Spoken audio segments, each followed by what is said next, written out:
আত্মরক্ষার জন্য মাঝ আকাশেই যুদ্ধবিমান থেকে ছোড়া হচ্ছে আগুনের গোলা। শত্রুপক্ষের ধাওয়া খেয়ে দিকবিদিক ছোটাছুটি করছেন বৈমানিকরা। তাদের সাথে যোগ দিতে ঘাঁটি থেকে তড়িঘড়ি করে উড়ে যাচ্ছে আরও এক ঝাঁক যুদ্ধবিমান। চারদিকে যেন বেজে গেছে যুদ্ধের দামামা, দিগন্ত জুড়ে যার টান টান উত্তেজনা।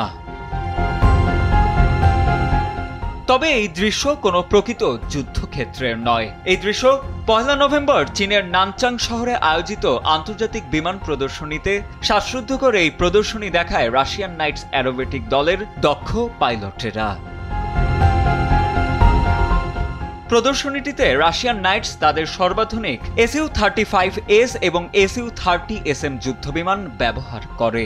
শক্তিশালী এই বিমানগুলো নিয়ে মাঝ আকাশে loop, barrel roll, mirror, tail স্লাইডের মতো বিভিন্ন কৌশলগুলো দেখিয়ে পাইলটরা নিজেদের দক্ষতার পরিচয় দেন বলেও জানায় রুশ প্রতিরক্ষা মন্ত্রণালয়। সাজিদ আনিল, ডেস্ক রিপোর্ট, সময়ের আলো।